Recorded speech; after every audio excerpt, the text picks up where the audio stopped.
വീടിന്റെ ശബ്ദം പോലും കേൾക്കാനില്ല. ആ നിശാലമായ നിശബ്ദതയിൽ ഉമർ റളിയല്ലാഹു അൻഹു ഖുർആൻ കേട്ടു.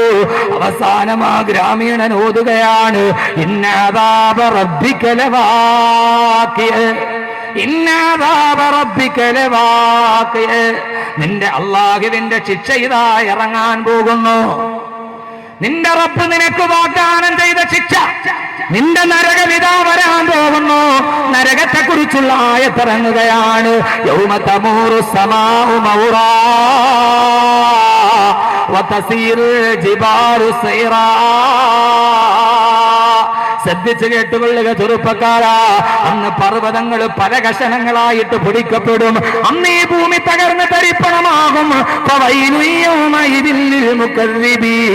അന്നാണ് കളവാക്കിയവർക്ക് നാശമുണ്ടാകുന്നത്. നരകത്തെ കളവാക്കിയവർ, അഹമ്മദ് കബീർ ബാക്കവി നരകം രാവിലെയും വൈകുന്നേരവും നിലവിളിക്കുമെന്ന് പറയുമ്പോ ശാസ്ത്രത്തിന്റെ പുറന്തോടിന്റെ ഉള്ളിലിരുന്നിട്ട് കളിയാക്കിയവർ, അത് ഞങ്ങൾ ഇതേവരെ കേട്ടിട്ടില്ലല്ലോ.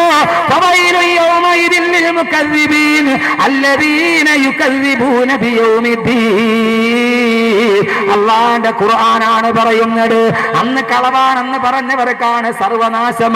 അവരെന്തിനാണ് കളവാക്കിയത്? അല്ലദീന യുകദ്ദിബൂന ബിയൗമിദ്ദീൻ. പരലോകത്തെ കളവാക്കിയവർ, നരകത്തെ കളവാക്കിയവർ, സ്വർഗത്തെ കളവാക്കിയവർ, അന്നാണ് അവരെ അട്ടഹസിച്ച് നിലവിളിക്കുക. സഹോദരങ്ങളെ, നരകത്തെ കുറിക്കുന്ന ആയത്ത് കേട്ടപ്പോ ഒട്ടകപ്പുറത്തിരുന്ന ഉമർ റളിയല്ലാഹു തആല ഞെട്ടിത്തെറിച്ചു പോയി. ഉമറിന്റെ കാല് വിറച്ചു, ഉമറിന്റെ കൈകൾ വിറക്കാൻ തുടങ്ങി. ഒട്ടകത്തിന്റെ കടിഞ്ഞാണ് കയ്യിൽ നിന്നറിയാതെ ഊർന്നു വീണുപോയി. ഇതേപോലെ വിശാലമായ നിശബ്ദതയുള്ള ഒരു രാത്രി, ഒരു ചീവീടിന്റെ മർമര ശബ്ദം പോലുമില്ലാത്ത ഒരു മരുഭൂമിയിൽ നരകമെന്ന വാക്ക് കേട്ടപ്പോ, അള്ളാന്റെ ശിക്ഷ എന്ന വാക്ക് കേട്ടപ്പോ ലോകത്തെ മുഴുവന് കിടുകിടാ വിറപ്പിച്ച ഖലീഫയുടെ കൈകൾ വിറച്ചു, ഒട്ടകത്തിന്റെ കടിഞ്ഞാൺ ഊർന്നു വീണു. ഹദീസിൽ കാണാം, ഉമർ റളിയല്ലാഹു അൻഹു ഒട്ടകപ്പുറത്തിരുന്ന് തേങ്ങി തേങ്ങി കരയാൻ തുടങ്ങി. കരഞ്ഞ് കരഞ്ഞ് ഉമർ റളിയല്ലാഹു അൻഹുവിന്റെ മനസ്സ് വിങ്ങിയിട്ട് ഉമർ റളിയല്ലാഹു അൻഹു മെല്ലെ മെല്ലെ ഒട്ടകപ്പുറത്ത് നിന്ന് താഴെ ഇറങ്ങി. അപ്പോഴും അദ്ദേഹം ഓതുകയാണ്, യൗമ യുദഊന ഇലാ നാരി ജഹന്നമ ദആ, യൗമ യുദഊന ഇലാ നാരി ജഹന്നമ ദആ, അല്ലാഹുമ്മ അജിർനാ മിനന്നാർ, അല്ലാഹുമ്മ അജിർനാ മിനന്നാർ. അല്ലാഹുവേ, നരകത്തിയിൽ നിന്ന് ഞങ്ങളെ കാക്കണേ അല്ലാ. വെള്ളിയാഴ്ച രാവിലെ ഈ ദുആ ഒരാൾ 7 പ്രാവശ്യം പറഞ്ഞാൽ അവൻ നരകത്തിൽ കടക്കില്ലെന്ന് നബി മുഹമ്മദ് മുസ്തഫ. പറയാൻ ഈ നാവുകൾക്ക് കഴിയുന്നില്ല. നമുക്ക് ദുആ ചെയ്യാം. അല്ലാഹുമ്മ അജ്റനാ മിനന്നാർ. അല്ലാഹുവേ, ഈ നരകത്തിൽ നിന്ന് ഞങ്ങളെ കാക്കണേ അല്ലാഹുവേ. യൗമ യുദഊന ഇലാ നാരി ജഹന്നമ ദആ. നാളെ നരകം കത്തിക്കാളുന്ന നരകത്തിലേക്ക് അല്ലാഹുവിന്റെ മാലാഖമാര് പേര് വിളിക്കുന്ന ദിവസം ഉമർ റളിയല്ലാഹു അൻഹു ഞെട്ടിത്തരിച്ചു പോയി. അല്ലാഹുവേ, ഉമറിന്റെ പേരെവിടെ? നരകത്തിന്റെ പേരിലോ അതല്ല സ്വർഗത്തിന്റെ പേരിലോ? പേടിച്ചു വിറച്ച് ഒട്ടകത്തിന്റെ പള്ളയിലോട്ട് ചാരി നിന്ന് ഉമർ റളിയല്ലാഹു അൻഹു. ആരാണ് ഉമർ? ആരാണ് ഉമർ? ഞാൻ മിറാജിന്റെ യാത്ര പോയപ്പോ സ്വർഗത്തിലൊരു മണിമാളിക കണ്ടു. അതിന്റെ കവാടത്തിൽ എഴുതി വെച്ചിരിക്കുന്നു, റഅയ്തു ബിൽ ജന്നതി മക്തൂബൻ ബിസ്മി ഉമറ. ഉമറിന്റെ പേരെഴുതിയ ഒരു വാതിൽ ഞാൻ സ്വർഗത്തിൽ കണ്ടെന്ന് പറഞ്ഞ ഉമർ റളിയല്ലാഹു അൻഹു പേടിച്ചു വിറച്ചു. വീണു പോകാതിരിക്കാൻ ഒട്ടകത്തിന്റെ പള്ളയിലോട്ട് ചേർന്ന് നിന്നു. അവസാനം ഉമർ റളിയല്ലാഹു അൻഹു മെല്ലെ മെല്ലെ നടക്കാൻ തുടങ്ങി. ഒട്ടകപ്പുറത്ത് കയറിയിട്ടല്ല, ഒട്ടകത്തിന്റെ കടിഞ്ഞാണ് പിടിച്ച് ഉമർ റളിയല്ലാഹു അൻഹു ആ രാത്രിയിൽ മെല്ലെ മെല്ലെ നടന്നു. നേരെ പോയിട്ട് വീട്ടിലേക്ക് കയറിയിട്ട് പുതപ്പ് പുതച്ച് കിടന്നുപോയി. എന്റെ ശബ്ദം കേൾക്കുന്നവരെ, അന്ന് ഉമർ റളിയല്ലാഹു അൻഹുവിന് കലശലായ പനി പിടിച്ചു. ഏത് പനി എന്നറിയുമോ? നരകത്തിന്റെ ആയത്ത് കേട്ട ഉമറിന് കലശലായ പനി. 1 മാസം കഴിഞ്ഞിട്ടാണ് കിടന്ന കിടപ്പിൽ നിന്ന് സയ്യിദുനാ ഉമർ റളിയല്ലാഹു അൻഹു എഴുന്നേറ്റത്. നരകത്തെ കുറിക്കുന്ന ഒരായത്ത് രാത്രിയിൽ കേട്ടപ്പോ അത് കേട്ടിട്ട് പനി പിടിച്ചിട്ട് മൂടിപ്പിടിച്ച് കിടന്നുറങ്ങിപ്പോയി. ഉറക്കം വരുന്നില്ല, ഞെട്ടിയെഴുന്നേക്കുന്നു. ആ കിടപ്പിൽ നിന്നെടുന്നേക്കാൻ 1 മാസം കഴിഞ്ഞിട്ടും ഉമർ റളിയല്ലാഹു അൻഹുവിന് കിടുകിടാവിറക്കുന്ന പനി മാറിയിട്ടില്ലെന്ന് നബി മുഹമ്മദ് മുസ്തഫ. നമ്മൾ ഈ ആയത്ത് ഓതുന്നുണ്ട്, എത്രയോ പ്രാവശ്യം നമ്മൾ കേൾക്കുന്നുണ്ട്. അല്ലാഹുവേ ഞങ്ങളെ നരകത്തിയിൽ നിന്ന് നീ കാക്കണേ തമ്പുരാനെ, അല്ലാഹുവേ നരകത്തിയിൽ നിന്ന് ഞങ്ങളെ കാക്കണേ തമ്പുരാനെ. അല്ലാഹുമ്മ അജിർനാ മിനന്നാർ. വെള്ളിയാഴ്ച ഖതീബ് ഖുത്ബ ഓതുമ്പോ രണ്ടാമത്തെ ഖുത്ബയിൽ 3 പ്രാവശ്യം പറയും അല്ലാഹുമ്മ അജിർനാ മിനന്നാർ. നമുക്ക് ഗൗരവമറിയാതെ താടയ്ക്ക് കൈയും കൊടുത്തിട്ട് കുനിഞ്ഞിരിക്കും. പക്ഷേ ആ സമയത്ത് ആമീൻ പറഞ്ഞു.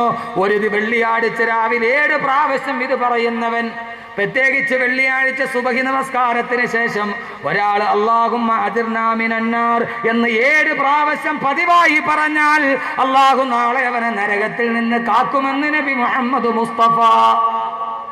നരകത്തിൽ നിന്ന് രക്ഷപ്പെടാൻ 17 കാര്യങ്ങളുണ്ട്, ബാക്കി 16 നാളെ പറയാം. ഇത് വളരെ നൈസായിട്ട് ചെയ്യാൻ പറ്റും. ഒന്ന് ചിന്തിച്ചു നോക്കി സഹോദരങ്ങളെ, എന്താ കൽബിലൊരു പേടിയില്ലാത്തത്? എന്താ കൽബിലൊരു പേടിയില്ലാത്തത്? നരകത്തെക്കുറിച്ച് കേൾക്കുമ്പോൾ യഥാർത്ഥത്തിൽ നമ്മുടെ യാത്ര നരകത്തിലേക്കല്ലേ? നമ്മൾ ഇന്ന് പോകുന്നത് വെച്ച് നമ്മൾ എവിടെയാണ് എത്തിച്ചേരുക? ഒന്നിലും നമുക്കൊരു പേടിയില്ല, ഒന്നിലും ഒരു പേടിയില്ല. എൻ്റെ പൊന്നു സഹോദരങ്ങളെ, ഏറ്റവും നന്നായിട്ട് ജീവിക്കുന്നവന് നരകം മേടിക്കാൻ 1 നിമിഷം മതി. എത്ര മുത്തക്കിയായിട്ട് ജീവിക്കുന്ന ഒരു മനുഷ്യനും നരകം മേടിക്കാൻ എത്ര സമയം മതി? ഒറ്റ സമയം മതി. പക്ഷെ എൻ്റെ പൊന്നു ചെറുപ്പക്കാരെ, എനിക്ക് നിങ്ങളോട് വലിയ സ്നേഹമുണ്ട്. അഹമ്മദ് കബീർ വാക്കവിയുടെ വാള് കേൾക്കാൻ എല്ലായിടത്തും പാഞ്ഞ് നിങ്ങളെത്തും. പക്ഷെ ഞാൻ പറയുന്നു, പ്രതികൂലതയിൽ പിടിച്ചു നിൽക്കണം. ഇതേത് സമയത്ത് നഷ്ടപ്പെട്ടു പോകാം, ഏത് സമയത്തും വഴി തെറ്റാം. നന്നായിട്ട് ജീവിക്കുന്ന ഒരാൾക്ക്, നന്നായിട്ട് ജീവിക്കുന്ന ഒരു പെണ്ണിന് നരകത്തിൽ പോകാൻ 1 നിമിഷം മതി. എപ്പോ അല്ലാഹുവിന്റെ പ്രവാചകൻ പറഞ്ഞു, ലാ യസ്നി സാനി ഹീന യസ്നി വഹുവ മുഅ്മിൻ, ലാ യസ്നി സാനി ഹീന യസ്നി വഹുവ മുഅ്മിൻ. ഒരു മുഅ്മിനായ മനുഷ്യന്, അല്ലാഹുവിന് വിശ്വാസമുള്ള മനുഷ്യൻ, അല്ലാഹുവിനെ പേടിയുള്ള മനുഷ്യൻ, അവൻ 5 നേരം നിസ്കരിക്കുന്നവനാണ്. അറിയാതെ എങ്ങാനും അവനൊരു വ്യഭിചാരത്തിലേക്ക് പോയാൽ, സഹോദരങ്ങളെ, അറിയാതെ എങ്ങാനും വ്യഭിചാരത്തിലേക്ക് പോയാൽ, ലാ യസ്നി സാനി ഹീന യസ്നി വഹുവ മുഅ്മിൻ. ഒരു അന്യ പെണ്ണിന്റെ കിടപ്പറയിൽ അവൻ കിടക്കുമ്പോ അവൻ നിസ്കാരമുള്ളവനാണ്, അവൻ നാട്ടിന് മേൽവിലാസമുള്ളവനാണ്. പക്ഷേ അവൻ 1 നിമിഷം പ്രലോഭനത്തിന് പെട്ട് ഒരു അന്യ പെണ്ണിന്റെ കിടപ്പറയിൽ കിടക്കുമ്പോ, അവൻ വ്യഭിചരിച്ചു കൊണ്ടിരിക്കുമ്പോ അവൻ മുഅ്മിനല്ല. ഈമാൻ അല്ലാഹു അവനിൽ നിന്ന് എടുത്തു കളയും. സഹോദരങ്ങളെ, ചെറുപ്പക്കാരാ, ആ വ്യഭിചാരത്തിൽ ഏർപ്പെട്ടുകൊണ്ടിരിക്കുന്ന സമയത്ത് അവനെങ്ങാനും മരിച്ചുപോയാ അവൻ നാളെ നരകത്തിലാണെന്ന് നബി മുഹമ്മദ് മുസ്തഫ. അവൻ മുഅ്മിനായിരുന്നു, അവൻ നിസ്കാരമുള്ളവനായിരുന്നു, അവൻ സക്കാത്ത് കൊടുക്കുന്നവനായിരുന്നു, അവൻ ഏറ്റവും നല്ലവനായിരുന്നു, വഅദ് കേൾക്കാൻ അവൻ മുൻപന്തിയിലുണ്ടായിരുന്നു. പക്ഷേ ലാ യസ്നി സാനി ഹീന യസ്നി വഹുവ മുഅ്മിൻ. സിനാ ചെയ്യുമ്പോ, വ്യഭിചരിക്കുമ്പോ, ഒരു അന്യപെണ്ണിന്റെ അടുത്തവൻ കടപ്പുറ പങ്കിടുമ്പോ അല്ലാഹു അപ്പോൾ അവന്റെ ഈമാൻ ഊരി മാറ്റിക്കളയും. ഈമാനുള്ളവനത് ചെയ്യാൻ കഴിയില്ലല്ലോ. ആ കിടപ്പിലെങ്ങാനും മരിച്ചുപോയാ എങ്ങനെയാ സഹോദരങ്ങളെ ചിന്തിക്കുന്നത്? ആ കിടപ്പിലെങ്ങാനും മരിച്ചുപോയാ 4 മാസങ്ങൾക്ക് മുമ്പ് തൃശ്ശൂർ ജില്ലയിലെ ചാവക്കാട് ലോഡ്ജിൽ ഒരു ചെറുപ്പക്കാരൻ റൂമിൽ മരിച്ചു കിടന്നു. ഒരു ചെറുപ്പക്കാരൻ മരിച്ചു കിടന്നു. അവനെങ്ങനെ മരിച്ചു എന്ന് പോലീസ് ഉദ്യോഗസ്ഥർക്ക് തെളിവില്ല. നമ്മുടെ നാട്ടിൽ നടന്ന കാര്യമാണ് ഞാൻ ഈ പറയുന്നത്. സഹോദരങ്ങളെ, എന്നേക്കാളേറെ നിങ്ങൾ വായിക്കുന്നവരാണ്. പക്ഷേ ഞാനൊരു പ്രഭാഷകനായത് കൊണ്ടത് പലപ്പോഴും കുറിച്ചിടുമെന്ന് മാത്രം, നിങ്ങൾ വായിച്ചിട്ട് മറക്കുമെന്ന് മാത്രം. കാരണം ഞാൻ ഉണർത്താൻ വന്നവനാണല്ലോ.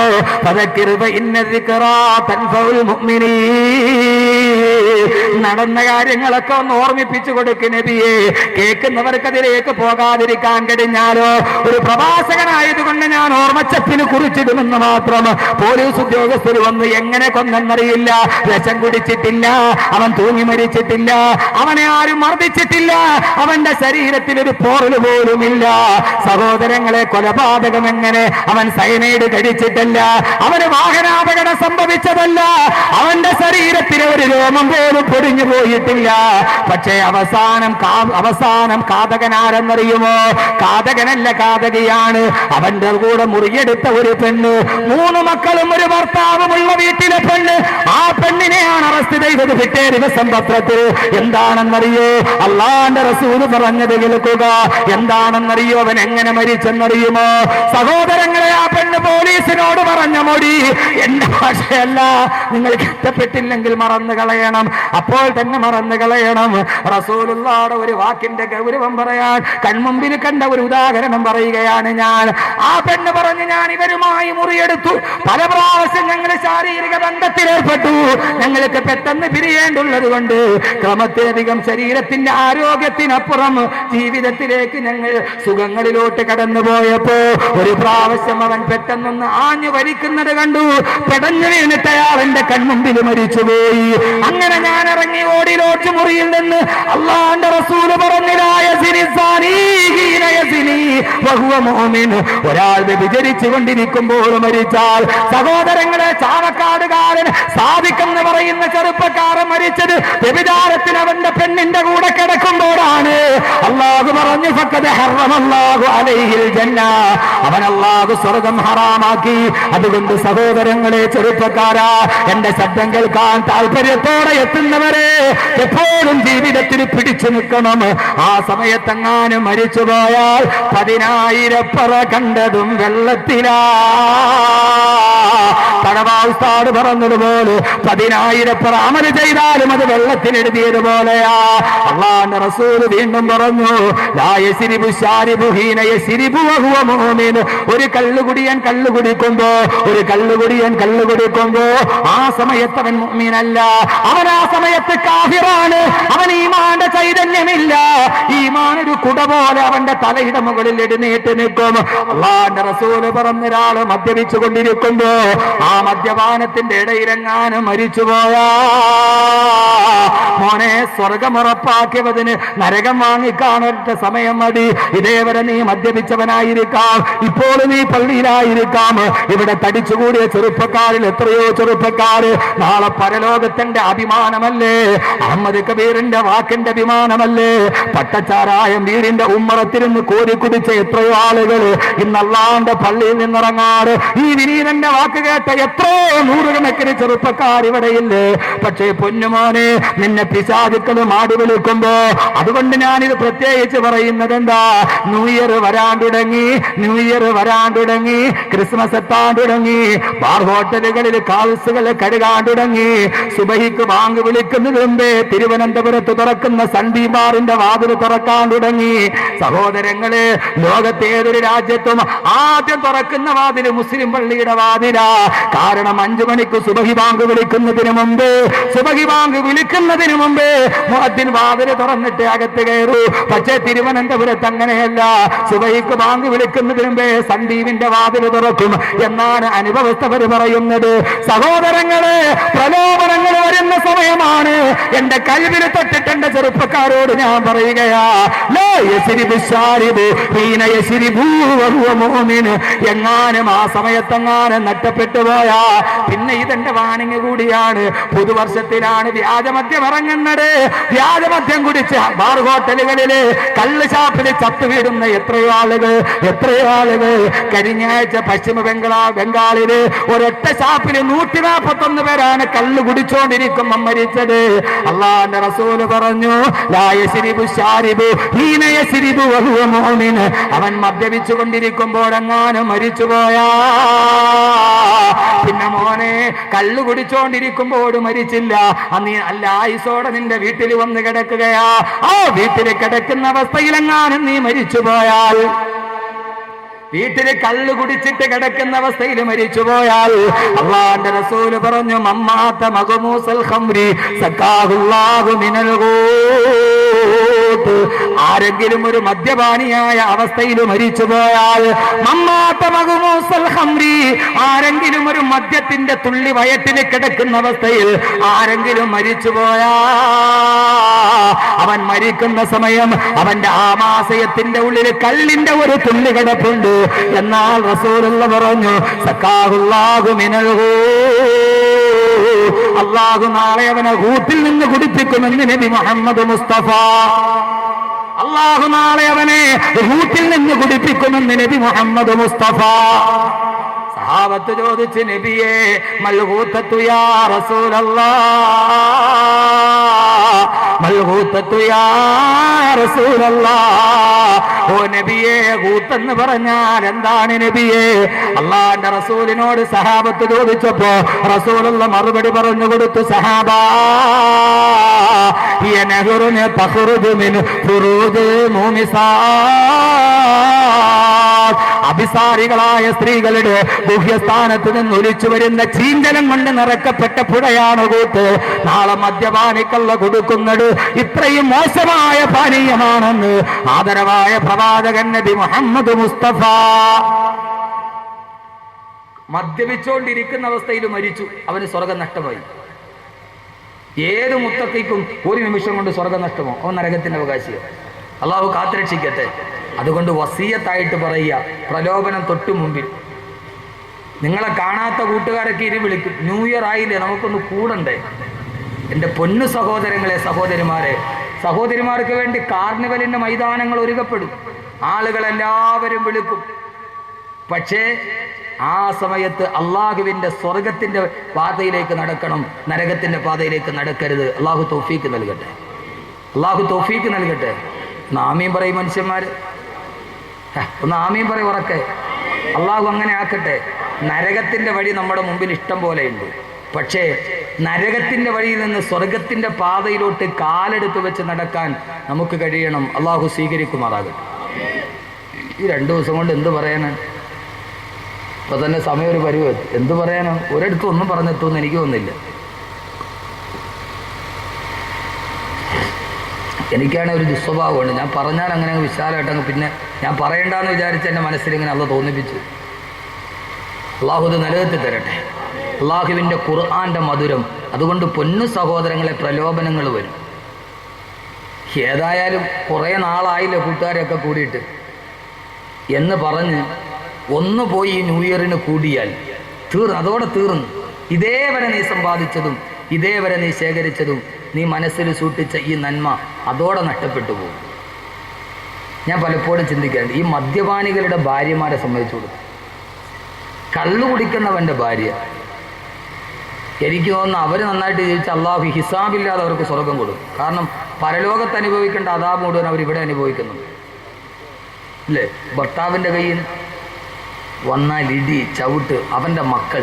എന്തിനാ സഹോദരങ്ങളെ ഇങ്ങനെ വന്നു? മലയാളത്തിലെ നാറാണത്ത് ഭ്രാന്തൻ എന്ന് പറയുന്ന KPSCയുടെ ഒരു നാടകമുണ്ട്, നാറാണത്ത് ഭ്രാന്തൻ. രാവിലെ മുതൽ വൈകുന്നേരം വരെ നാറാണത്ത് ഭ്രാന്തൻ വലിയ ഭാരമുള്ള കല്ല് താടേന്ന് ഉരുട്ടി ഉരുട്ടി ഉരുട്ടി ഉരുട്ടി വേർപ്പൊക്കെ വന്നാലും സഹിച്ച് രാവിലെ മുതൽ ഒരു വലിയ പാറക്കല്ല് ഉരുട്ടി ഉരുട്ടി ഉരുട്ടി പർവ്വതത്തിൻ്റെ മുകളിൽ കയറ്റി. വൈകുന്നേരമാകും, സൂര്യൻ അസ്തമിക്കാറായി, രാവിലെ തുടങ്ങിയ പണിയാണ്. ആ വലിയ പാറക്കല്ല് മലയുടെ മുകളിൽ കയറ്റി കഴിയുമ്പോൾ തിരിഞ്ഞു നിന്നിട്ട് നാറാണത്ത് ഭ്രാന്തൻ എന്ത് ചെയ്യുന്നറിയോ? അത് നേരെ താഴേക്ക് ഉരുട്ടി വിടും. എന്നിട്ട് ആ കല്ല് ഉരുട്ടി വരുന്ന കാണുമ്പോൾ നാറാണത്ത് ഭ്രാന്തൻ കൈവെട്ടിച്ചിരിക്കും. ഇതാണ് നാറാണത്ത് ഭ്രാന്തൻ. ഏതാണ്ട് നാറാണത്ത് ഭ്രാന്തൻ കള്ളുകൂടിയന്മാരാ. ഈ നാറാണത്ത് ഭ്രാന്തൻ എന്ന് പറയുന്ന കഥാപാത്രം മദ്യപാനിയാണ്. രാവിലെ മുതൽ വൈകുന്നേരം വരെ ചാലച്ചന്തയിൽ പോയിട്ട് ചുമട് ചുമന്നിട്ടോ അതല്ലെങ്കിൽ കടലിൽ പോയി മീൻ പിടിച്ചിട്ടോ കഷ്ടപ്പെട്ട് പൈസ ഉണ്ടാക്കും. എന്നിട്ട് അത് വെച്ചിട്ട് അവൻ വീട്ടിൽ ചട്ടിയും കലവും പിള്ളേർക്കുള്ള ബുക്കും പുസ്തകവും ഒക്കെ വാങ്ങിച്ചു കൊടുക്കും. വൈകുന്നേരം ആകുമ്പോൾ അതുകൊണ്ട് പോയി കള്ളു കുടിക്കും. അതുകൊണ്ട് നേരെ വീട്ടിൽ വന്ന് ആ ചട്ടിയും കലവും എല്ലാം അടിച്ചു പൊട്ടിക്കും. പിള്ളേരെ നോട്ട്ബുക്ക് വലിച്ചെറിയും. ഭാര്യയുടെ വായിൽ ഇച്ചിരി കമത്തി കൊടുക്കും. ഇവൻ ആരാ? യഥാർത്ഥത്തിൽ ഇവൻ ആരാ? നാറാണത്ത് ഭ്രാന്തൻ. ചെയ്ത അധ്വാനം മുഴുവൻ വൈകുന്നേരം ഇല്ലാതാക്കുന്നവൻ. എന്തിനാ സഹോദരങ്ങളെ ഇത്? എന്തിനാ ഇത്രയും ശപിക്കപ്പെട്ട ഒന്ന്? അള്ളാഹു നമ്മളെ കാത്തുരക്ഷിക്കട്ടെ. അവസാനം വരെ ഒന്നിനോട് വിട പറഞ്ഞാൽ അങ്ങനെയാകണം. നരകത്തിൻ്റെ പാതയിൽ അള്ളാഹു നമ്മളെ സ്വർഗത്തിലേക്ക് കൊണ്ടുവന്നതാണ്. അള്ളാഹു നരകത്തിൽ നിന്ന് അള്ളാഹു നമ്മളെ മാറ്റിത്തരട്ടെ. അതിനെന്ത് ചെയ്യണം? നരകത്തിലേക്ക് പോകാതിരിക്കാൻ എന്ത് ചെയ്യണം? സ്വർഗം വിലയ്ക്ക് മേടിക്കണം. സ്വർഗം വിലയ്ക്ക് മേടിക്കണം. സ്വർഗത്തിന് വില നിശ്ചയിക്കാൻ പറ്റുമോ? അള്ളാഹുടെ സ്വർഗത്തിന് അള്ള പറഞ്ഞ സ്വർഗം വിലയ്ക്ക് മേടിക്കണമെന്നാണ്. നരകത്തിൻ്റെ ഭാഗത്തേക്ക് ചെയ്യാതിരിക്കണമെങ്കിൽ എന്ത് ചെയ്യണം? സ്വർഗം വിലയ്ക്ക് മേടിക്കും. സ്വർഗം വിലയ്ക്ക് മേടിക്കാൻ ആർക്കാ പറ്റുന്നത്?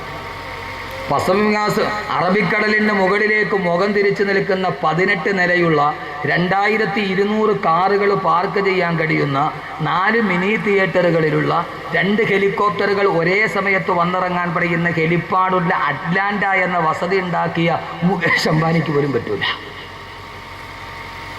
ലണ്ടനിലെ അറ്റ്ലാന്റ ഹോട്ടൽ കണ്ടിട്ടാണ് മുകേഷ് അംബാനി അറബിക്കടലിൻ്റെ മുമ്പിൽ അതുപോലെ ഒന്നുണ്ടാക്കിയത്. അതുപോലെ ഒന്നുണ്ടാക്കി. പക്ഷെ മുകേഷ് അംബാനിക്കും കെണിഞ്ഞു. എന്ത് പറ്റി? ജോത്സ്യം നോക്കിയിട്ട് വന്ന് ഇവിടെ താമസിച്ചാൽ നീ പോക്കാന്ന്. അംബാനി കയറിയില്ല. അംബാനി പാല് കാച്ചിയ വീട് ഇപ്പോഴും ഇതെല്ലാം അതേവരെ ജോത്സ്യന് ഒരു പരിപാടി ഇല്ലായിരുന്നു. ഇതെല്ലാം പണിത് തീർന്ന് 2 ഹെലിപ്പാഡ് ഒരേ സമയത്ത് 2 ഹെലികോപ്റ്റർ ഇറങ്ങാം. 2200 കാറുകൾ സെല്ലുലാർ കോമ്പൗണ്ടിൽ പാർക്ക് ചെയ്യാം. ആ വീട് 2200 കോടി രൂപ വെച്ച് നിർമ്മിച്ച വീട് പാല് കാച്ചാൻ വേണ്ടി പോയപ്പോൾ ഡേറ്റ് നോക്കാൻ ജോത്സ്യൻ്റെ എടുക്കും. ജോത്സ്യം പറഞ്ഞു, നീ അതിനകത്ത് കയറിയ നിന്റെ ശനിദശയാണ് പോയി. എവിടെ പോലെ വള്ളക്കടവിലും പ്രാന്തപ്രദേശത്തുള്ള ചില ആളുകൾ കൊച്ചിന് വല്ലാതെ രോഗം വരുമ്പോൾ ഖുർആൻ ഓതാൻ അവിടെ പോണ മാതിരി. എവിടെ പോണ മാതിരി ഞാൻ പറയണോ? അവരെവിടെ പോണ മാതിരി ഖുർആൻ ഓതനാരാ? എടാ, ഒരു മുസ്ലിം ഓതി ഊതിയ അതൊരു ശിവ അപ്പം തന്നെ ഉണ്ട് അവൻ്റെ ഈമാൻ്റെ പേരിൽ. പനി വല്ലാതെ കലശരായി ബാധിച്ചൊരു കുട്ടിയുടെ തലയെ കൈവച്ചിട്ട് കുല്യാനാറ് കൂരി ഭരതം സലാമൻ അല ഇബ്രാഹിം എന്നൊരു അറ്റ്ലീസ്റ്റ് ഒരു മുഅ്മിൻ ഓതിയാൽ അതിന് ശിഫയുണ്ട്. ഇത്ര വിവരം കെട്ടവരായി പോയി. എൻ്റെ പൊന്ന് സഹോദരങ്ങളെ, ലോകത്തെല്ലാം അങ്ങനെയാണ്. എന്നാൽ ഇത് ഞാൻ ഈ അടുത്ത സമയത്ത് ഇവിടെ തിരുവനന്തപുരത്തിനടുത്തൊരു ഒരു ഡോക്ടറെ കാണാൻ പോയി. അപ്പോൾ എൻ്റെ ഒരു അലർജിക്ക് മരുന്ന് മേടിക്കാൻ വേണ്ടി പോയി, ഒരു ഹോമിയോ ഡോക്ടർ. അപ്പോൾ അദ്ദേഹം ഒരു പുതിയ ഹെർബൽ ഓയിൽ രംഗത്തിറക്കിയിട്ടുണ്ട്. അതിൻ്റെ ഏറ്റവും വലിയ ഗുണമേന്മ എന്താണെന്നറിയോ? അത് തേച്ചാൽ കഷണ്ടി മാറും. കഷണ്ടി ഉണ്ടാവില്ല. കഷണ്ടി ഉള്ളവർക്ക് മുടി പോലും. ഞാൻ ഡോക്ടറുടെ മുറിയിൽ കയറി. ഇയാൾക്ക് 2 ഇയർഫോൺ വെച്ചിട്ടുണ്ട്. ഫോൺ ഇങ്ങനെ വന്നുകൊണ്ടേ ഇരിക്കുക. ഡോക്ടർ, ഞങ്ങളുടെ ഡോക്ടറിന് മരുന്ന് മേടിച്ചു, ഞങ്ങളുടെ കഷണ്ടി മാറുമോ? 99% മാറും. 1% ദൈവത്തിനുണ്ട്. ഏതാണ്ട് ഒരു 60% ആളുകൾക്ക് റിസൾട്ട് കിട്ടിയിട്ടുണ്ട്. അത് കട്ടിയും അടുത്തത്.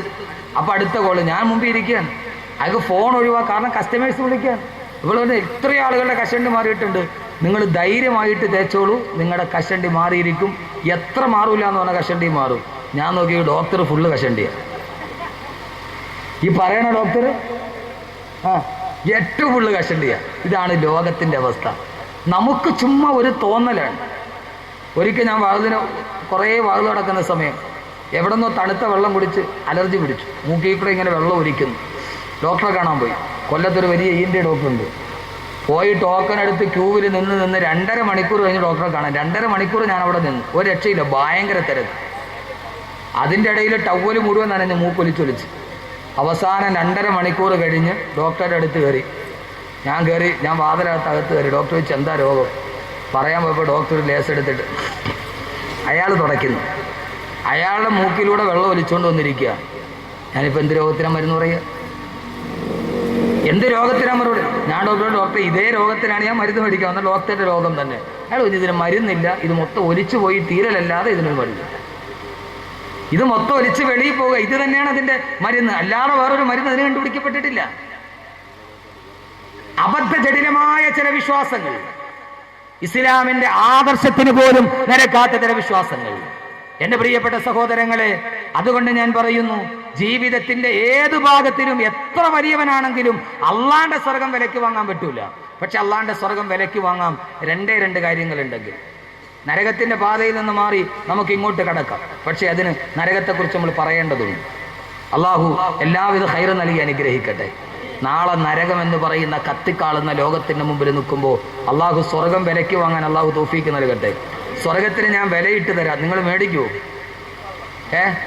സാധാരണ വാതിലിൻ്റെ സ്ഥലത്ത് ആപ്പിള് സംസമൊക്കെയാണ് വിലയിട്ട് കൊടുക്കുന്നത്.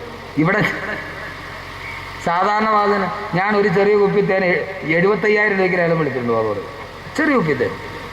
സാധാരണ വാതിലിൻ്റെ സദസ്സിൽ മുട്ട, ആപ്പിള്, സംസം ഇതൊക്കെ കൊടുക്കാറുണ്ട്. അതിന് പറക്കത്തൊക്കെ ഉണ്ട്, ആരും നിഷേധിച്ചാലും. എൻ്റെ പ്രിയപ്പെട്ട സഹോദരങ്ങളെ, ഇന്ന് നമുക്കൊന്ന് മാറാം. സ്വർഗത്തിന് വിലയിടാം. മേടിക്കാൻ തയ്യാറാണോ? ഉറപ്പാണല്ല? ഖുർആൻ ഞാൻ വിലയിട്ടതല്ല, അള്ള വിലയിടാണ് ഖുർആൻ. എത്ര സുന്ദരമായ ആയത്തെന്നറിയോ? ആയത്തൊന്ന് നിങ്ങൾ നന്നായിട്ടൊന്ന് ചിന്തിക്കണം. ആ ആയത്ത് എത്ര സുന്ദരമെന്നറിയോ? ഇന്നല്ലാഹ ഇശ്തറാ മിനൽ മുഅ്മിനീന അൻഫുസഹും വഅംവാലഹും ബിഅന്ന ലഹുമുൽ ജന്ന യുഖാതിലൂന ഫീ സബീലില്ലാഹി ഫയഖ്തുലൂന വയുഖ്തലൂൻ وعدا عليه حقا بالتوراة والإنجيل بالقرآن ومن أوفى بعهده من الله فاستبشروا ببيعكم الذي بايعتم به وذلك هو الفوز العظيم. ഇന്നല്ലാഹ ഇശ്തറാ മിനൽ മുഅ്മിനീന, അല്ലാഹു സുബ്ഹാനഹു വ തആല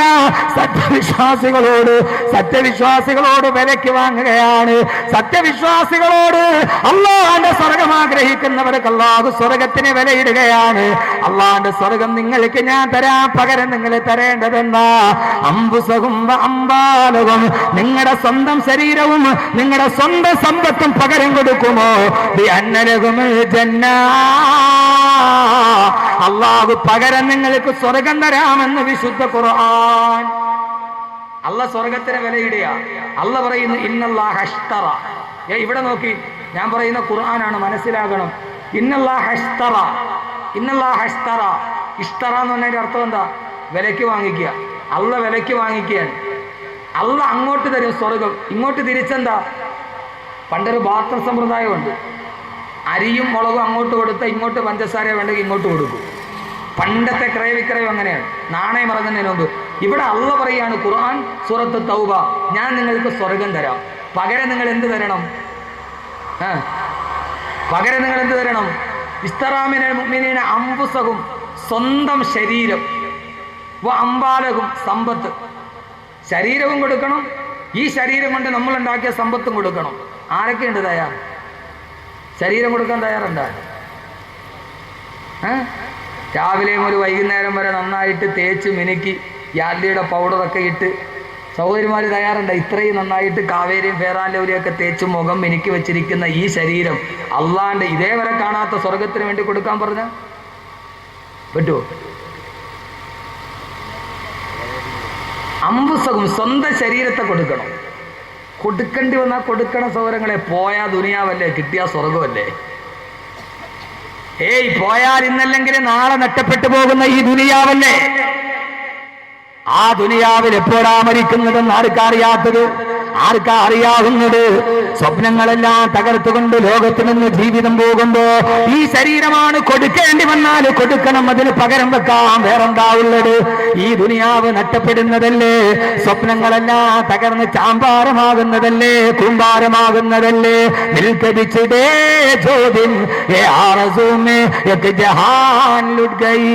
ഈ ദുനിയാവിൽ സ്വപ്നങ്ങൾ മുഴുവനും തകർന്ന് തരിപ്പണമാകുമ്പോ ഇടതുഭാഗത്ത് കാണുന്നത് തിരുവനന്തപുരം വിമാനത്താവളമാണ്. ഇടതുഭാഗത്ത് കാണുന്നത് തിരുവനന്തപുരം വിമാനത്താവളമാണ്. സഹോദരങ്ങളെ, ഈ കേരളത്തിന്റെ ഇങ്ങേറ്റത്തൊരു വിമാനത്താവളം, ഇതിന്റെ അങ്ങേറ്റത്ത് മറ്റൊരു വിമാനത്താവളമുണ്ട്, മംഗലാപുരം വാജ്പേയി വിമാനത്താവളം. ഇൻഷാ അല്ലാഹ് ശനിയാഴ്ച ഞാൻ പോയിറങ്ങുന്നത് അവിടെയാണ്, വാജ്പേയി വിമാനത്താവളത്തിന്റെ മുകളിൽ ആയിരക്കണക്കിന് ആളുകൾ കൂടി നിൽക്കുന്നു. അങ്ങകലെ ദുബൈയിൽ നിന്ന് വരുന്നത് എന്റെ പ്രിയപ്പെട്ട ഉപ്പയെ കാണാൻ, തന്റെ മകനെ കാണാൻ. എന്റെ സഹോദരങ്ങളെ, വാജ്പേയി വിമാനത്താവളത്തിന്റെ മുകളിൽ നൂറുകണക്കിന് ആളുകൾ കാത്തു നിൽക്കുകയാണ്. ദുബൈയിൽ നിന്ന് വിമാനം പൊങ്ങിയുയർന്ന് മംഗലാപുരം വാജ്പേയി വിമാനത്താവളത്തിലേക്ക് മക്കള് കാത്തു നിൽക്കുന്നു. 5 വർഷമായി കടന്നുപോയ ഉപ്പയെ കാത്ത്, ഉമ്മയെ കാത്ത്, വാപ്പയെ കാത്ത്, കൺമണികളെ കാത്തു നിൽക്കുകയാണ്.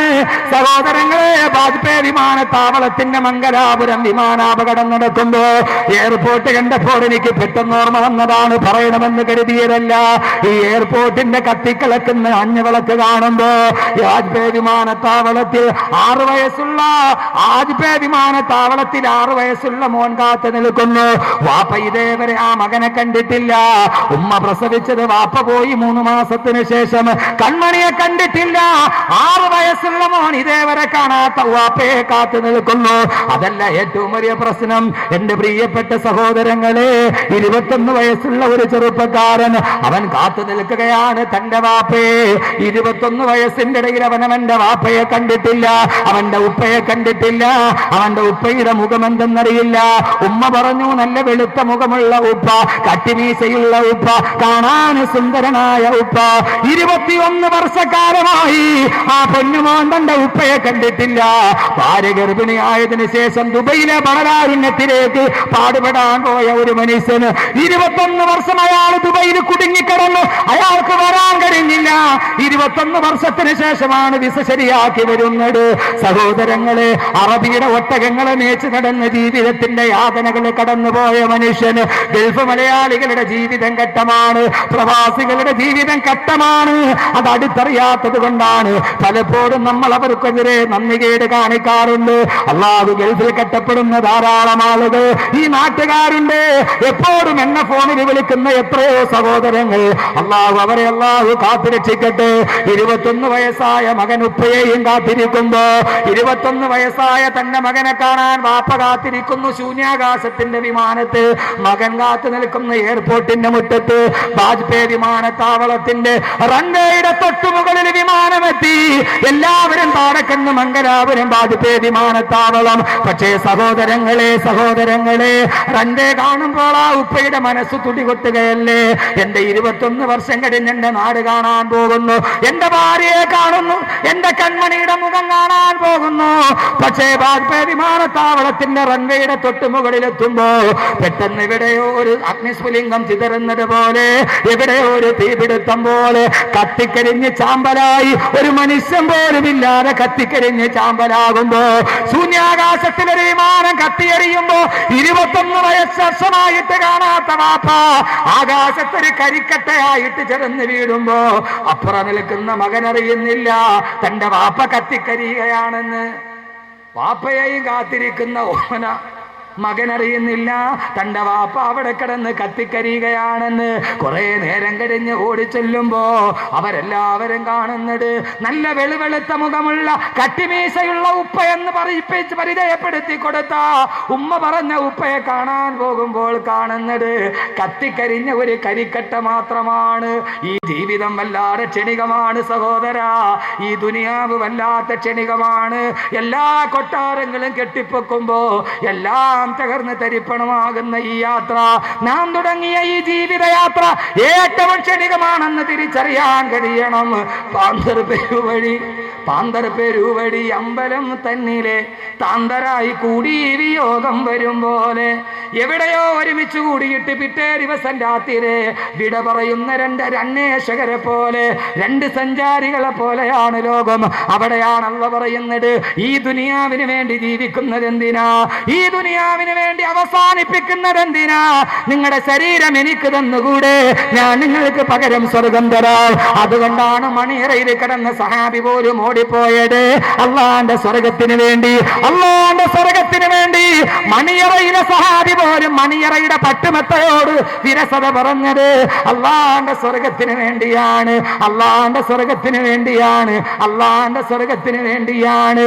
അള്ളാഹുവിന്റെ പ്രവാചകന്റെ പ്രിയപ്പെട്ട മൂത്താപ്പ ബഹുമാനപ്പെട്ട ഹംസത്തുൽ കറാർ റളിയല്ലാഹു അൻഹു കുടൽമാലകൾ പിച്ച് ചീന്തപ്പെട്ടത് സ്വർഗത്തിന് വേണ്ടിയാണ്. ഞങ്ങൾക്ക് നഷ്ടപ്പെട്ടാൽ എന്താ സഹോദരങ്ങളെ? അള്ളാന്റെ റസൂൽ യുദ്ധത്തിന് വേണ്ടി സഹാബത്തിനെ തിരഞ്ഞെടുക്കുമ്പോ റസൂലുള്ളാഹിയുടെ അടുക്കലേക്ക് വികലാംഗനായ ഒരു സഹാബി കടന്നു വരുന്നു. 2 കാല് കൊണ്ട് കഴിയാത്തവൻ, 2 കാല് കൊണ്ട് കഴിയാത്തവൻ, 2 കൈ കൊണ്ട് കഴിയാത്തത് 1.5 കയ്യൻ ചെയ്യുന്ന കാലത്തെ കുറിച്ചല്ല. 2 കാലുള്ളവന് ചെയ്യാൻ കഴിയാത്തത് 1.5 കാലം ചെയ്യുന്ന കഥ നിങ്ങൾ കേൾക്കുക. എന്റെ പ്രിയപ്പെട്ട സഹോദരങ്ങളെ, 2 കൈയുള്ളവന് ചെയ്യാൻ കഴിയാത്തത് 1.5 കയ്യൻ ചെന്നിട്ടുണ്ട്. പട്ടാപ്പകല് സഞ്ചരിച്ചു പോകുന്ന റെയിൽ റെയിൽവേ കമ്പാർട്ടിൽ സ്വീകരിച്ച് നടന്നു പോകുന്ന ഒരു പാവപ്പെട്ട പെണ്ണിനെ റെയിൽവേ കമ്പാർട്ട്മെന്റിന് പട്ടാപ്പകൽ വെളിച്ചത്തിൽ കടന്നു പിടിച്ച് അവളെ റെയിൽവേ ട്രാക്കിലേക്ക് വലിച്ചെറിഞ്ഞ് റെയിൽവേ ട്രാക്കിൽ മാനഭംഗം ചെയ്ത് ആ പെണ്ണിനെ വലിച്ചെറിഞ്ഞത് 1.5 കയ്യന്റെ കാലം. 2 കൈയുള്ളവന് ചെയ്യാൻ കഴിയാത്തത് 1.5 കയ്യൻ ചെയ്തു. പട്ടാപ്പകൽ ഒരു പാവപ്പെട്ട പെണ്ണിനെ റെയിൽവേ ട്രാക്കിൽ പീഡിപ്പിച്ച് വലിച്ചെറിഞ്ഞു. ആ ശപിക്കപ്പെട്ട ലോകത്തെ നമുക്ക് തിരിച്ചറിയാൻ കഴിയൂ. ആ ലോകമാണ് നടക്കുന്നത്, ആ ലോകമാണ് നടക്കുന്നത് ഗോവിന്ദസ്വാമിയുടെ ലോകം. ഞാൻ പറയുന്നത് വേറൊരു ചരിത്രമാണ്. കടികാരത്തിന്റെ സൂചി പുറകോട്ട് നടക്കട്ടെ. 2 കാല് കൊണ്ട് നേടാത്തത് 1.5 കാലം നേടിയ ചരിത്രം. അള്ളാന്റെ റസൂലിന്റെ അടുക്കലേക്ക് തളർച്ച ബാധിച്ച കാലും പിടിച്ചുകൊണ്ട് ഏങ്ങി വരുന്നൊരു സഹാബി അംറു ബിനുൽ ജമൂഹ് റളിയല്ലാഹു അൻഹു അള്ളാന്റെ റസൂലിനോട് പറഞ്ഞു, യാ റസൂലല്ലാഹ്, യാ റസൂലല്ലാഹ്, ഓ നബിയേ, എനിക്കും യുദ്ധത്തിന് വരണം, എനിക്കും യുദ്ധപ്പറമ്പിൽ ശഹീദാകണം, എനിക്കും സ്വർഗത്തിലേക്ക് പോകണം. അംറേ, വേണ്ട വേണ്ട, നിന്റെ ഒരു കാല് സ്വാധീനമില്ലാത്ത കാലല്ലേ, ഒരു കാലിന് നിനക്ക് തളർച്ച ബാധിച്ചതല്ലേ, പറയല്ല നബിയേ, പറയല്ല നബിയേ.